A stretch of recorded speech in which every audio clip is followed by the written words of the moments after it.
D'abord, en introduction, je vais dire quelques mots sur ce personnage, Élie. Son nom qui signifie « l'Éternel est mon Dieu », donc déjà, on a une stature.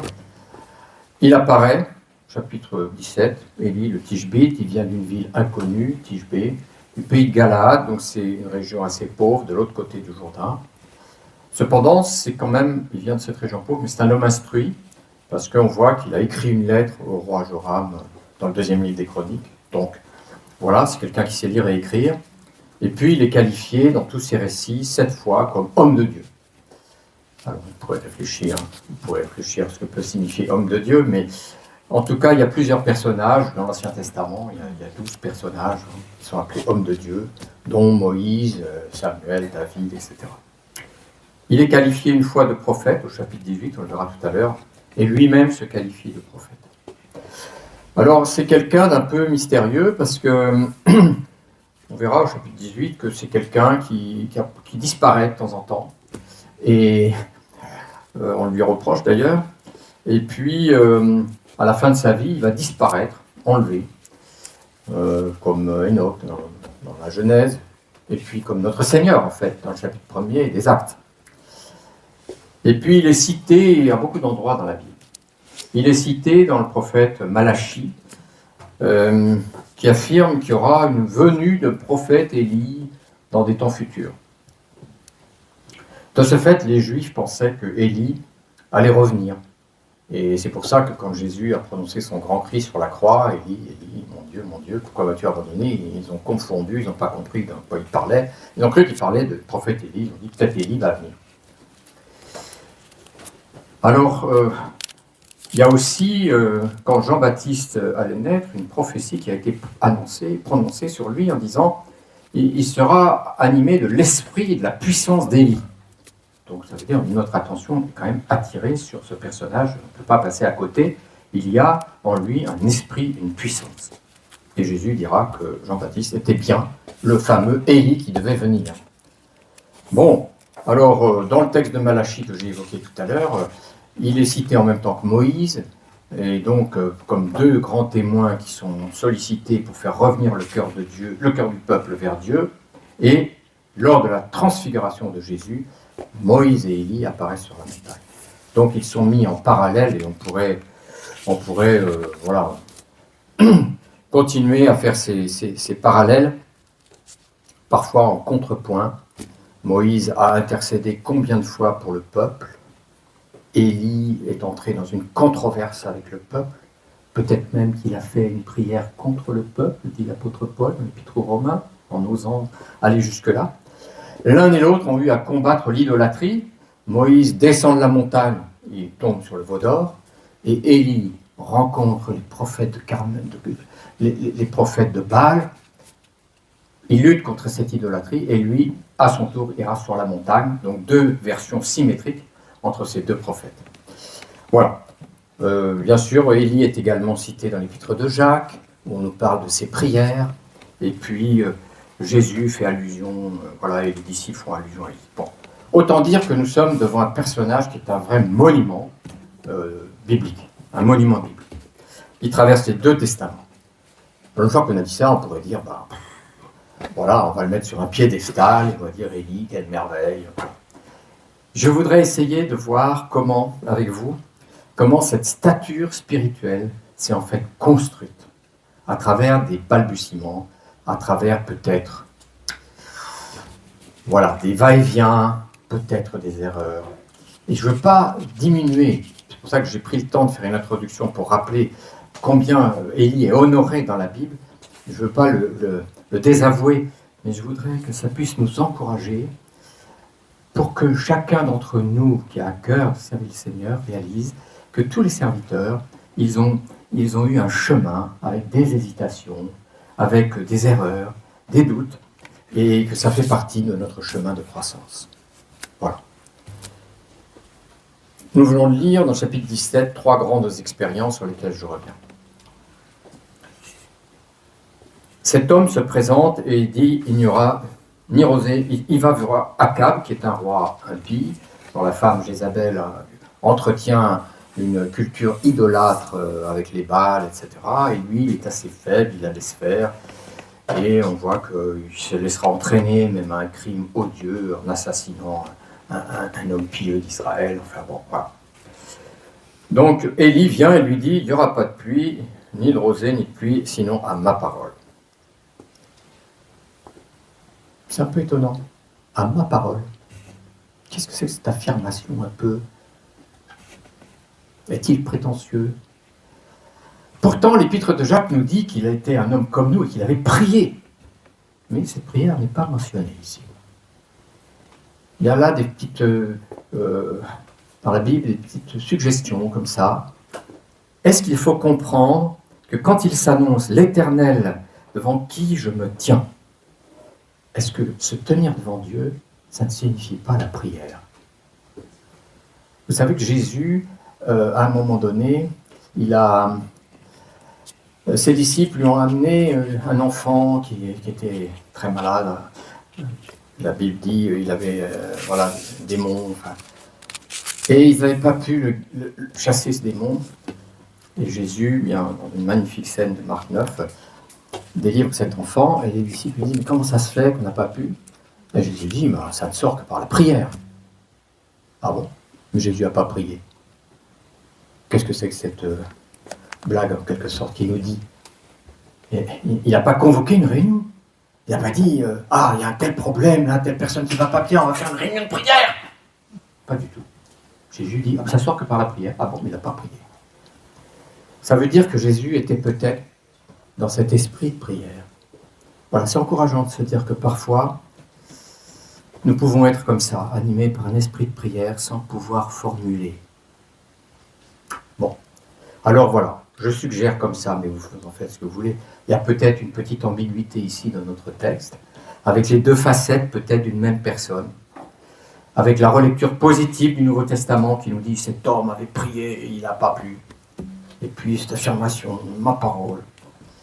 Bien. Ou bien c'est un homme qui déplace les montagnes. Peut-être. Si vous voulez, on pourra reparler de déplacer les montagnes, mais il faut que je surveille là. Alors, la parole, cette fois-ci, il y a un contraste, parce qu'il dit « sinon à ma parole », et puis la parole du Seigneur lui fut adressée. Ah, tiens. Ah, bon. Il y a un petit glissement. Et la parole du Seigneur lui dit « pars toi, va te cacher ». Donc ça veut dire que le roi Akab n'a pas du tout apprécié ce qui lui a été dit, quoi. Il lui dit « tu ferais bien d'aller te planquer ». Il doit se cacher. Elle va faire tout un chemin. Si ça vous intéresse, vous pouvez regarder. Il va aller de l'est au sud, du sud au centre, du centre au nord. Enfin, il va revenir, il finit sa vie au-delà du Jourdain. On peut faire un parallèle avec le chemin de Jésus. Bon, voilà. Mais, on peut faire un parallèle avec Jésus. Et vous, est-ce que vous osez faire un parallèle entre votre vie et la vie de Jésus? Oh ben non, parce que moi, je suis qu'un pauvre chrétien de bas niveau. J'en suis au début de ma carrière chrétienne, ou bien je suis si faible. Ah bon, mais alors à quoi ça vous sert, Jésus? Ah ben je l'adore, je le prosterne. Oui, c'est ça. Et en quoi ça transforme votre vie? Est-ce que nous osons nous dire que dans notre vie, non seulement il y a peut-être un reflet de Jésus, mais plus encore, Jésus vient nous rejoindre dans ce que nous sommes. Est-ce que nous y croyons? La révélation chrétienne, c'est une révélation de l'incarnation. Ça veut dire de Dieu qui vient comme un homme, comme nous. Il a été comme nous en toutes choses, donc comme toi. Comme toi. Quand tu es angoissé, ah ben oui, Jésus, il a été angoissé. Quand ton cœur bat fort, ah ben oui, le psaume dit, mon cœur bat fort. Quand tu te réjouis d'une circonstance, Jésus, il s'est réjoui. Voilà. Est-ce que nous osons faire ces parallèles? On pourrait faire beaucoup de parallèles dans la vie d'Élie avec Jésus. Voilà. Si nous n'osons pas ça, nous ne savons pas encore ce que c'est que la communion. Voilà. Nous sommes invités à entrer dans la communion avec Jésus-Christ. Alors il va au torrent du Kérit où il va être nourri par des corbeaux. Bon, c'est encore une autre affaire. Le corbeau, dans la Genèse, envoyé par Noé après le déluge, et voilà ce corbeau qui va, qui se balade alors qu'il y a encore plein d'eau, nous dit le récit, peut-être, il se promène au-dessus de cette terre, objet du jugement, et puis il revient dans l'arche, puis il repart, et il revient. Ça nous dit qu'il est allé plusieurs fois. Notre propre hésitation. De temps en temps tenté par ce monde. De temps en temps revenant dans le refuge près du Seigneur. Donc cet oiseau, il va être catégorisé comme animal impur dans le Lévitique. Alors, Élie va donc être nourri par un animal impur. C'est pas possible. Ah, le lecteur de la Bible se rappelle peut-être aussi l'apôtre Pierre, qui a vu une vision dans laquelle il descendait plein d'oiseaux, et puis la voix qui lui dit « Vas-y, mange ». Oh non, non, moi je ne fais pas des choses comme ça, je ne mange pas des choses impures. Et nous? Et nous? Est-ce que nous sommes réfugiés dans notre intégrité? Ou bien, est-ce que nous faisons attention, comme le Seigneur dit, est-ce que vous faites attention au petit du corbeau qui crie? Donc le Seigneur a soin du corbeau, du petit du corbeau. Ah bon, mais un animal impur, le Seigneur en a soin. Attendez, on est un peu perdu. Peut-être est-ce un petit message qui est adressé à Élie comme à chacun de nous, comme quoi nous avons une part d'ombre en nous, dont nous ne pourrons jamais nous défaire. Mais que nous allons devoir gérer afin qu'elle ne pollue pas notre vie. Si la Bible nous dit « ne fais pas le juste à l'excès », ah bon, c'est la Bible qui le dit, Ecclésiaste, je crois. Hein. Donc ça veut dire que notre désir de sainteté, avec ce désir extrême, nous allons nous déchirer nous-mêmes. Donc, on va être nourris par le corbeau. Nous devons agir en tenant compte de cette limitation. Est-ce qu'il n'y avait pas là un petit message adressé à Élie pour qu'il comprenne qu'au milieu de son peuple, il y avait des gens qui n'étaient peut-être pas de sa stature, des gens cachés de ce monde, qui existent et qui sont fidèles. Et il va en rencontrer. On verra plus loin. Premier petit message. Et puis pour ancrer cette conviction, Dieu envoie une parole de l'Éternel, lui a adressé une deuxième fois. Va à Sarepta, qui appartient à Sidon. Alors là, ça se complique. Pas possible. Il va aller à Sidon, le pays d'où est originaire Jézabel. Donc il faut aller s'installer dans le pays de l'idolâtrie. Bon, vous voyez. Lui qui est dans son intégrité, qui peut-être pense qu'il n'a besoin de personne, il se passera des choses comme ça à ma parole, il va découvrir que cette femme va être pour lui une vraie bénédiction. Voilà. Être envoyé auprès d'une veuve, dans un pays étranger, bon, ça nous rappelle quelque chose de l'Évangile. Hein, voilà. Jésus, dans le pays, il a passé par les Samaritains, il rencontre cette femme, etc. Jésus a utilisé cette comparaison en disant, le prophète Élie, hein, il n'a pas été envoyé vers n'importe qui, hein, il a été envoyé à une veuve de pays étranger. Là, les gens ne peuvent pas supporter. Parce que des fois, nous, on a un cœur étroit, c'est pas possible qu'il se passe des choses aussi bénies chez des gens qui ne croient pas comme nous dans le vrai Dieu. Et ils ont voulu, plein de fureur, hein, ils ont voulu précipiter de la montagne, Jésus. Alors l'homme, Élie, il arrive et puis il interpelle la femme. Alors au début, certaines traductions disent il a crié, il lui a crié. Il a crié. Bon. Élie, c'est un homme comme ça, d'une énergie, puis on va voir qu'il va se calmer. Quelques instants après,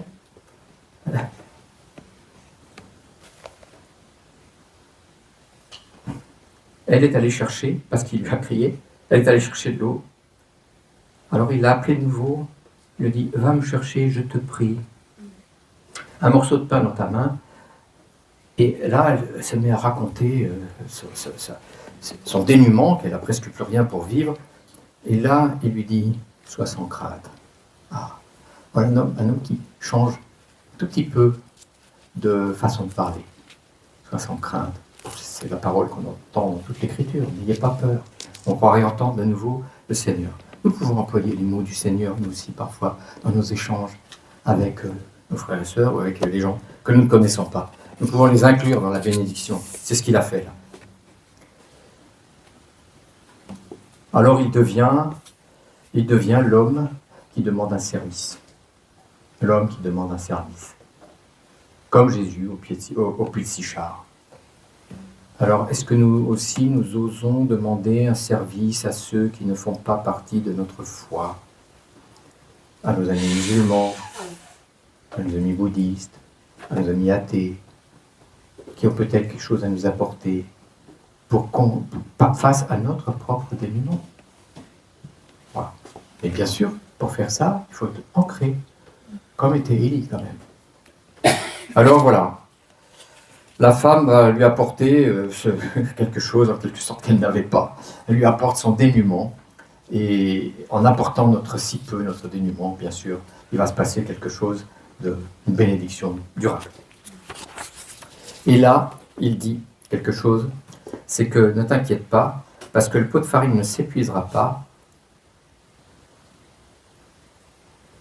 jusqu'au jour où l'Éternel enverra la pluie. Ah, d'accord. Cette fois-ci, c'est pas ma parole, c'est le jour où l'Éternel. Pas le jour où moi je déciderai que, mais le jour où l'Éternel donnera. Bon, ce changement, il est très touchant, hein, parce que ça. Enfin, moi, ça me parle beaucoup, parce que j'étais un peu un intégriste de ma façon de penser la foi, l'Église, etc. Et puis Dieu nous oblige à descendre, Ne pas quitter notre croyance, mais à quitter Je dis des fois, il faut quitter nos certitudes. Il faut quitter nos certitudes. Et entrer dans la conviction que Dieu produit en nous par le Saint-Esprit. Ça n'a rien à voir. On s'accroche à nos certitudes, c'est une idéologie. Voilà. Et donc on voit ce changement chez ces serviteurs.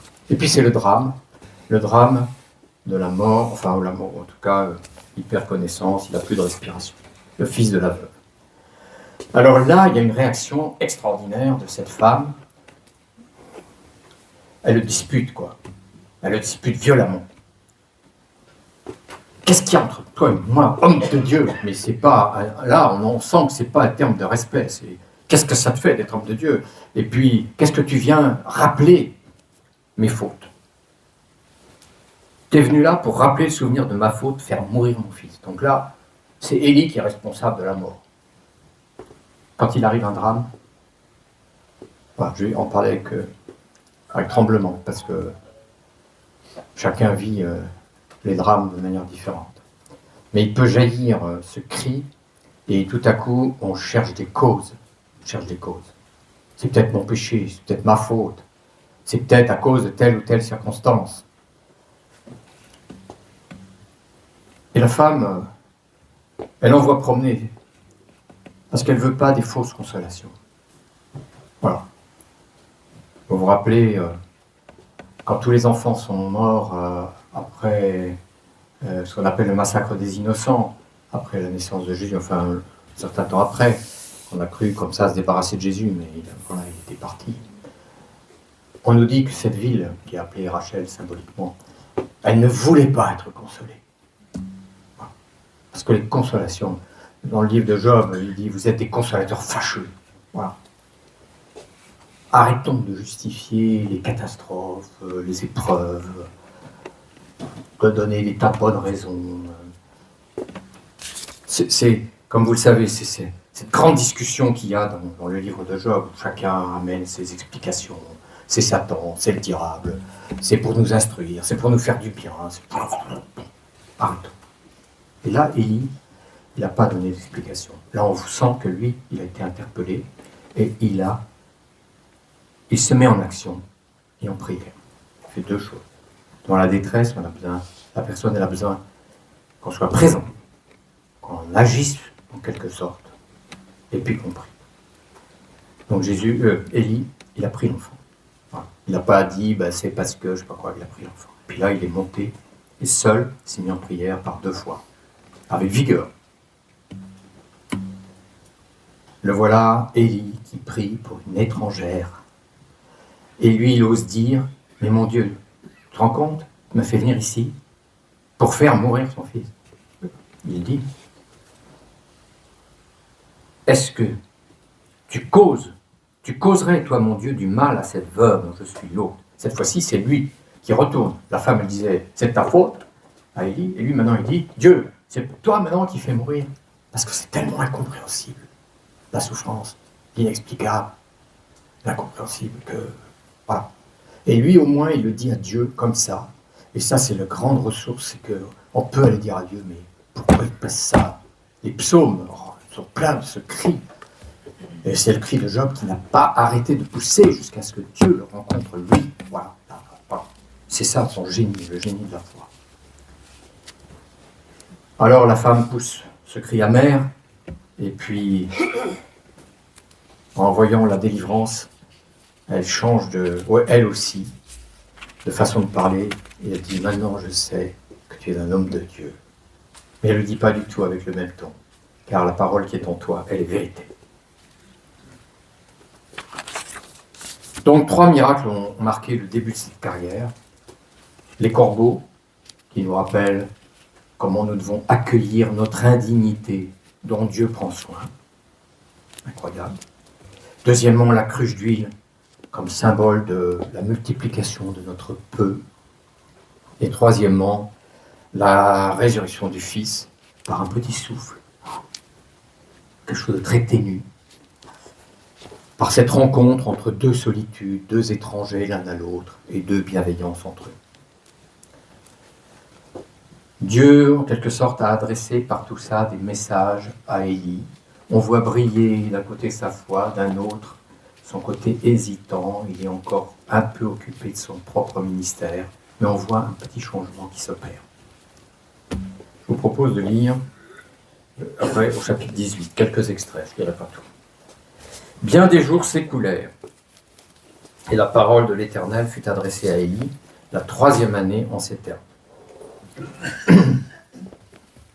Va te présenter devant Akab, et j'enverrai de la pluie sur la surface du sol. Donc il y est allé, il a rencontré un certain... voilà. Et il va rencontrer un certain Abdias qui était un ministre de Akab. Donc verset 7, Abdias était en chemin lorsqu'Élie le rencontra. Abdias le reconnut, tomba la face contre terre et dit « Est-ce toi, mon seigneur Élie ?» Et il lui répondit « C'est moi. » Et il lui dit « Va dire à ton seigneur, voici Élie. » Alors Abdias dit « Quel péché ai-je commis pour que tu livres ton serviteur entre les mains d'Akab pour me faire mourir ?» De nouveau quelqu'un qui, devant une circonstance bizarre, dit « Ah, c'est à cause de mon péché. » Voilà. Ça nous revient, des fois, ce sentiment de culpabilité qui revient.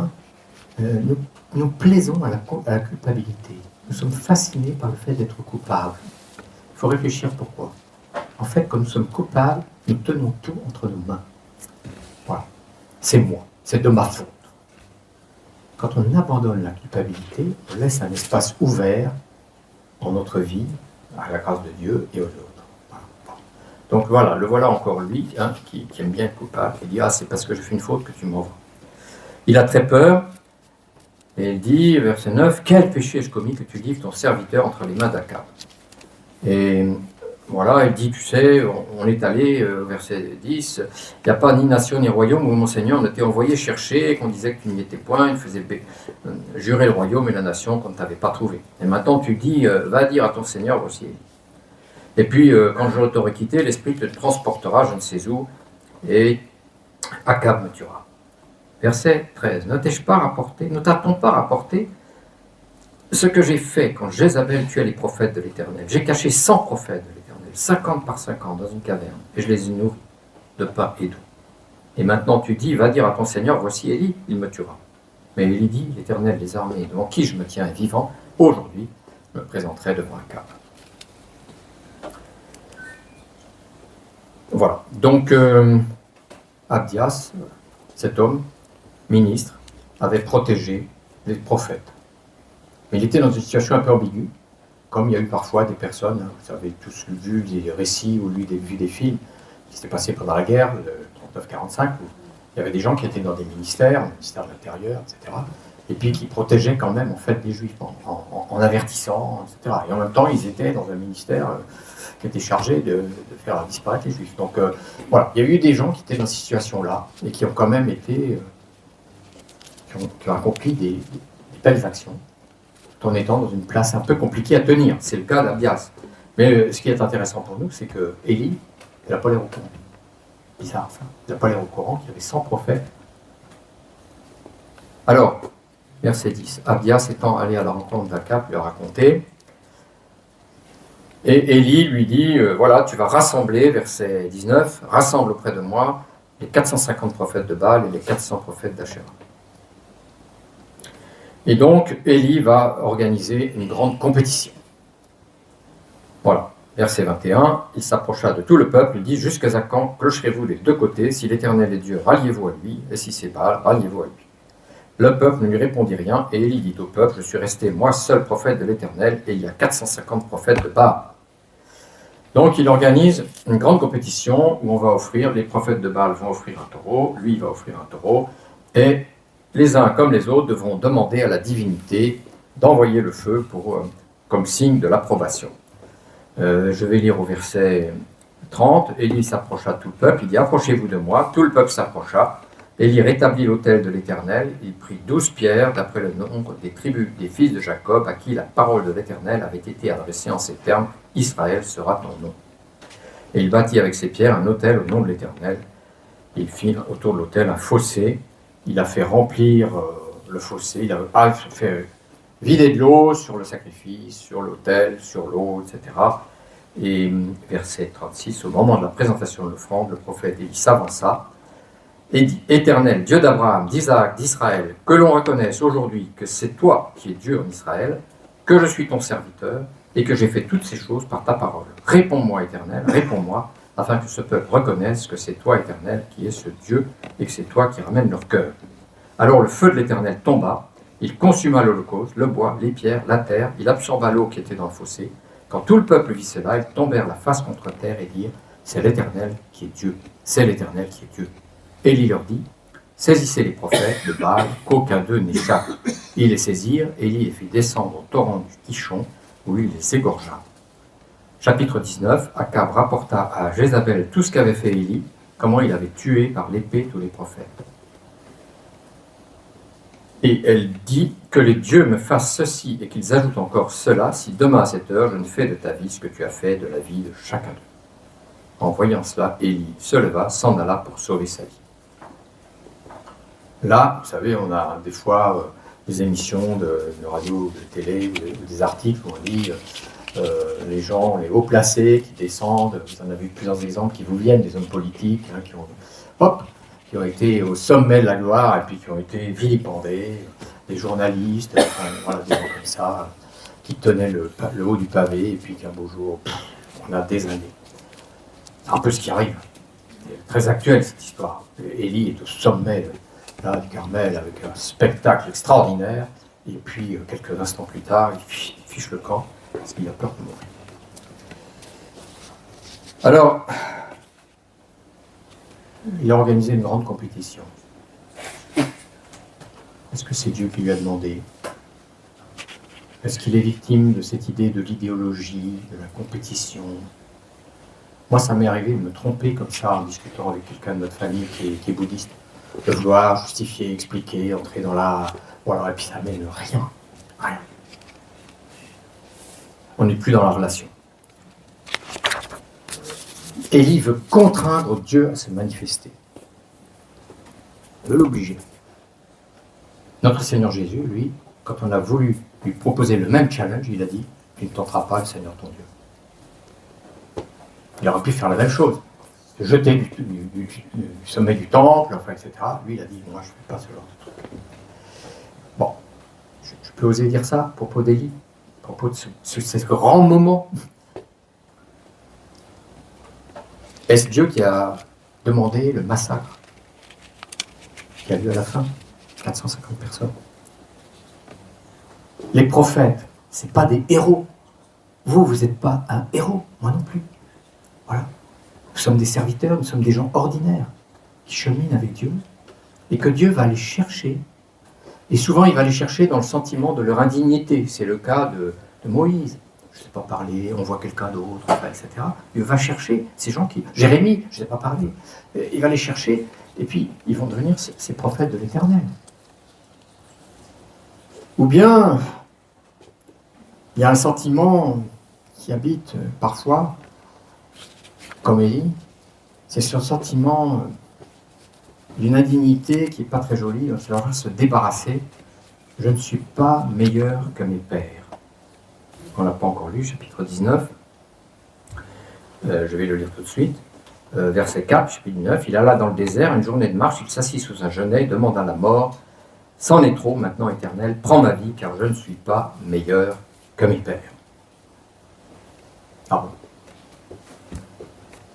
c'est carrément un vrai complexe, ce qu'on a appelé le complexe d'Élie, c'est-à-dire ce sentiment que nous ne sommes pas à la hauteur, que nous n'arriverons pas à faire comme, et du coup, on fait des bêtises, ou bien on devient aigri, ou bien on devient déçu, ou bien on est paralysé. Et lui, il a fait une grande compétition, puis à la fin, il est menacé de mort, donc il dit, prophète, je ne suis pas meilleur que mes pères. Mais être prophète, être serviteur du meilleur, être serviteur du Seigneur, c'est pas être meilleur que je sais pas qui. C'est pas le moteur de notre engagement, c'est pas de faire mieux que je ne sais pas quel standard que nous avons dans notre tête. Le prophétisme, le service, c'est pas une compétition. Alors, vous allez dire, Philippe, il désigne complètement le prophète là. Mais Dieu, il n'est pas comme moi.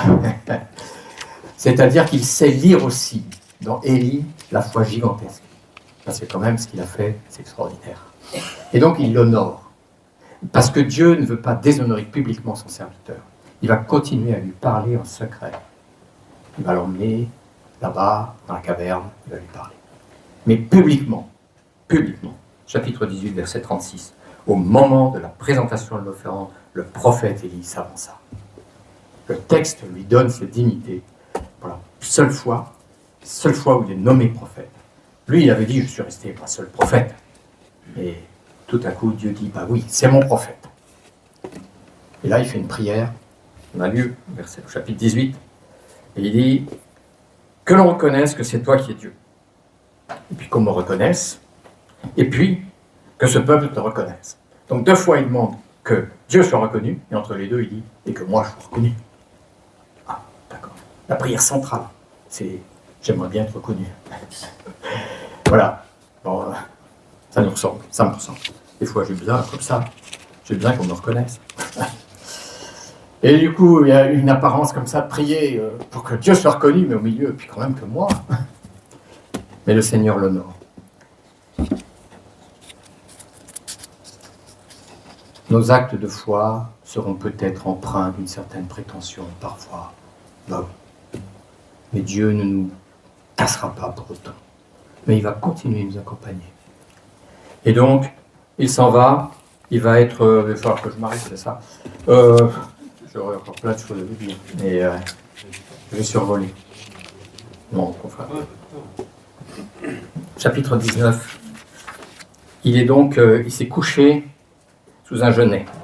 Vous vous rappelez Jonas aussi sous un arbre, là. J'en ai marre. Tu fais des trucs, Dieu, que je n'avais pas du tout prévu, que je n'avais pas envie. Laisse tomber. Jonas, il a un sentiment de culpabilité incroyable. Il sait qu'il a mal fait, qu'il est parti dans le mauvais sens. Il dit aux autres, fichez-moi dans la mer. C'est pas du suicide, quoi. Pas du. Et donc, il se retrouve au fond du ventre d'un poisson, comme Élie va se retrouver au fond d'une caverne. Voilà, c'est le retour à l'origine d'où tu viens, les entrailles, la matrice. Et là, tu commences à réfléchir, qu'est-ce que c'est que d'être un être humain? Et Jonas, à ce moment-là, il fait une des plus belles prières de la Bible, au point que Jésus va dire, ce sera le signe de Jonas, c'est moi. Non, on n'aurait jamais dit ça. Ben, Élie, c'est pareil, il sera sur la montagne de la transfiguration. Alors, là, il s'est couché, il s'est endormi sous son genêt, et là, un ange le touche, lui dit, lève-toi et mange. Alors, il a mangé les gâteaux, et il y avait la cruche d'eau. Et puis, il s'est recouché. Bon, lui, ça lui suffit, maintenant, on appelle ça un peu une dépression, un burn-out spirituel, appelez-le comme vous voulez, il ne veut plus rien savoir. Puis l'ange de l'Éternel vient une 2e fois, il lui dit, mange, lève-toi, le chemin sera long pour toi. Il se leva, il mangea et but, et avec la force lui donna cette nourriture, il marcha 40 jours et 40 nuits jusqu'à la montagne de Dieu. C'est magnifique. C'est un homme désespéré, parce qu'il ne se passe pas exactement ce qu'il avait espéré. Et il est nourri par un ange qui lui apporte. Et là, il part, il marche. C'est... Voilà, il a besoin de ça. On a besoin de temps de... Des fois, quand vous vivez un service et puis qu'il y a des choses, où, voilà, la vie d'église, et des choses qui ne se passent pas comme... Et pourtant, vous avez été un témoin, vraiment, vous avez eu à cœur. Puis en même temps, ça vous rejoint, votre propre défaillance, que peut-être vous n'avez pas fait comme il fallait, enfin, etc. Mais en même temps, vous avez mis tellement d'énergie, tellement de cœur. Et là, vous allez marcher 40 jours, un petit moment. Et là-bas, il entra dans la... Bon, je ne parle pas du chiffre 40 qu'on retrouve dans la Bible, voilà, qui nous parle de ces épreuves. Il se passe quelque chose. Il entre dans la grotte, il passe à la nuit. Et la parole du Seigneur lui fut adressée. Que fais-tu ici, Élie? Ouh, ouh. Parce que dans le jardin d'Éden, où es-tu? Où es-tu? Donc Dieu, il cherchait l'homme. Au point que nous, on croit qu'il faut s'élever jusqu'à Dieu, mais on s'est trompé. On veut toujours s'élever jusqu'à Dieu par notre purification, etc. Et comme on se trompe, il a dû envoyer son fils pour montrer que c'était en sens inverse. Voilà. Et donc lui, il appelle. Où es-tu, Élie? Vous verrez dans le Deutéronome, au chapitre 5, il y a un texte magnifique, où juste à l'appui de ce que je viens de dire, c'est que Dieu dit à Moïse, bon, tous, le peuple, là, ils ont peur du tremblement, de tout ça, etc. Mais toi, reste avec moi. Toi, reste avec moi. Et je te dirai la suite des commandements. Lui, il avait besoin de continuer à causer avec Moïse. Et lui dit, reste avec moi. Voilà. Peut-être que le Seigneur s'adresse à l'homme comme ça aussi. Reste un peu avec moi, j'ai encore des choses à te dire. Alors ça, et voilà, alors lui il raconte évidemment, les Israélites ont abandonné son alliance, ils ont réversé tes autels, ils ont tué par l'épée les prophètes, je suis resté moi seul, et ils me cherchent à prendre ma vie. Et l'Éternel dit, sors et tiens-toi devant la montagne. Et voici que l'Éternel passa, un grand vent violent déchirait les montagnes, brisait les rochers devant l'Éternel. L'Éternel n'était pas dans le vent. Après le vent, ce fut un tremblement de terre, l'Éternel n'était pas dans le tremblement de terre. Après le tremblement de terre, un feu, l'Éternel n'était pas dans le feu. Enfin, après le feu, un son doux et subtil, qu'on traduit parfois, la voix d'un fin silence. Vous pourrez comparer les traductions, c'est magnifique. Quand Élie l'entendit, il s'enveloppa le visage de son manteau, il sortit. Il a mis du temps à sortir, ça fait un moment que Dieu lui a dit sors. Mais lui, il est resté dans sa grotte. Et il y a le tremblement de terre, le machin, etc. Et il était toujours au fond de sa grotte. Très énervant, ça, cette histoire. Parce que lui, il a fait descendre le feu du ciel pour consumer le truc. Et maintenant, il y a le feu qui passe, et l'Éternel n'était pas dans le feu. Ah bon, alors ce que j'ai fait tout à l'heure, l'autre jour, c'était quoi? Je sais pas. Donc il ne sort pas. Il faut que Dieu lui dise une deuxième fois. Alors, quand il entend cette voix subtile, il l'entendit, il s'enveloppa, et là, il sortit, et il se dit, me voici. Alors là, il répète son histoire. Il était resté lui seul, et Dieu lui dit, va, reprends ton chemin. Reprends ton chemin. Ta vie n'est pas finie, parce qu'il t'arrive ça. Va, reprends ton chemin. Quelle belle parole. Et puis il lui donne plusieurs missions pour aller oindre des rois, et puis pour oindre Élisée. Et puis à la fin, je laisserai en Israël 7000 hommes, tous ceux qui n'ont pas fléchi les genoux devant Baal, et dont la bouche ne l'a pas embrassé.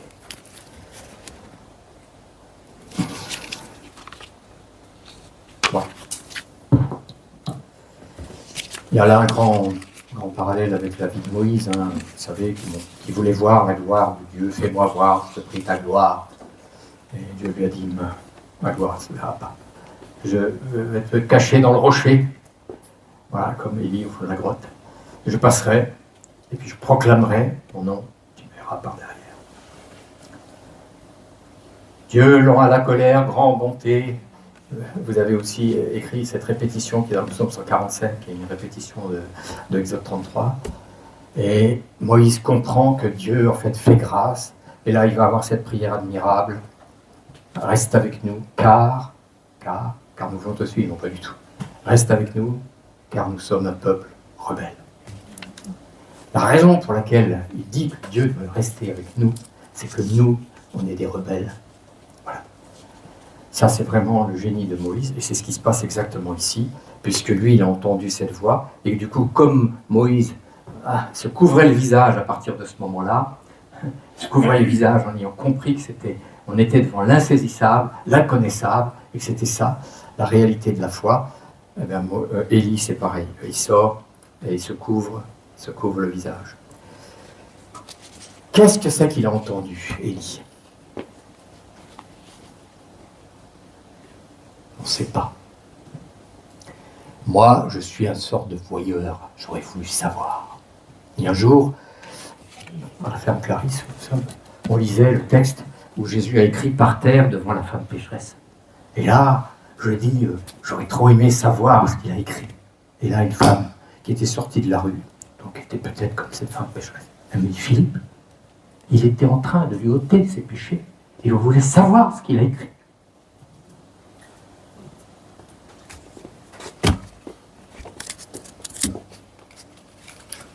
Voilà. C'est un secret qui s'est passé entre Élie dit le Seigneur. Et puis, Dieu élargit sa vision. Il lui dit, tu sais, il y en a 7000. Il y avait les 100. Il y avait les 400. Je ne sais pas combien de prophètes que Jézabel avait exterminés. Tout ça, ce qu'on pourrait dire, c'est une résurrection silencieuse. Voilà. On pourrait dire que Élie a quitté le Dieu magique auquel il croyait, qui lui a fait faire des choses merveilleuses, que Dieu a honoré malgré tout, parce que Dieu ne nous écrasera jamais, malgré la confusion dans laquelle nous sommes. Il a quitté ce Dieu magique, comme nous sommes invités, nous aussi, à quitter cette représentation que nous avons de Dieu, pour entrer dans un au-delà. On peut dire que c'est un face-à-face grandiose, auquel nous assistons de loin, et qui est peut-être ce que chacun d'entre nous vit, selon les moments, selon les circonstances. Et il repart chargé de plusieurs missions, des missions officielles, parce que Dieu ne déshonore pas son serviteur. Il va aller oindre les rois, il va aller trouver Akab le jour où Akab a commis le meurtre, l'assassinat. Il lui dit, mais qu'est-ce que tu as fait? Et là, Akab va se repentir. Ah, coup de surprise pour Élie, qui annonce un jugement, et Dieu parle à Élie, bon, je ne l'ai pas lu, mais vous pouvez le retrouver, il lui dit, t'as vu Akab comme il s'est repenti? Ah, et Élie, il accepte ça, parce que lui, il a compris à travers sa propre vie qu'on peut changer. Et le reste de sa vie, il nous est dit, Akab s'est mis à marcher doucement. Et puis, il est chargé d'une mission plus intime. Il va aller nommer Élisée. Des fois, il faut laisser la place au suivant. On a vécu ça dans l'affaire Clarisse. Il faut laisser quelqu'un qui va être prophète à ta place. Vous savez que Dieu a créé le ciel et la terre en 6 jours, le 7e jour. Le 6e jour, c'est l'être humain qui apparaît. Et le 7e jour, Dieu, il a disparu. C'est arrêté. Pourquoi? Parce qu'il a laissé maintenant l'homme. Au 6e jour. Maintenant c'est à l'homme d'y aller. Il s'est retiré. Ça me parle de ça. Et ce qui est extraordinaire, c'est que Élisée va lui dire, laisse-moi, je voudrais aller dire au revoir à ma famille. Alors il y avait quelqu'un qui avait demandé la même chose à Jésus. Et Jésus, il a une exigence très forte. Les renards, les tanières, et le Fils de l'homme n'a pas opposé sa tête. Laisse les morts enterrer les morts. Mais Élie, c'est un homme dont la prétention a été brisée et il n'ose pas prononcer les mêmes paroles que Jésus. Et il dit à Élisée, va dire au revoir au tien. Il va dire au revoir au sien, puis il revient. Cet homme, avec son énergie de foi, il est transformé par une parole de grâce. Et puis, à la fin de la vie,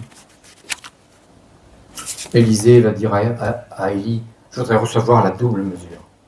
On pourrait dire que c'est une parole d'estime remarquable. Il disait quand même, Élie, j'ai envie d'avoir cet esprit. En même temps, il lui dit, j'aurai le double. Ah bon, ça veut dire que c'était pas tout à fait suffisant, quoi. Moi, Élie, je me dis, on vient me dire, j'aurais 2 fois comme toi. Ah bon, donc moi, ce que j'ai fait, Élie ne réagit pas comme ça. Il lui dit, ce que tu as demandé, c'est un peu difficile. Mais si tu regardes bien, ça pourra se passer. Si tu regardes bien vers le ciel quand je vais partir, et nous, si nous regardons bien vers le ciel, celui que vous voyez s'en aller au ciel reviendra de la même manière que vous l'avez vu s'en aller au ciel. Voilà. Alors nous, nos vies, eh bien, elles sont marquées aussi de ces cheminements. Et l'épître de Pierre nous invite à imiter, non pas imiter nos prédécesseurs, non pas imiter Élie, mais imiter la foi et la transformation de la foi. Hein. On peut espérer que nos vies soient marquées par ce désir de changer, de revisiter notre conception de Dieu, d'explorer de nouveaux chemins, de nouvelles rencontres avec les inconnus qui nous entourent.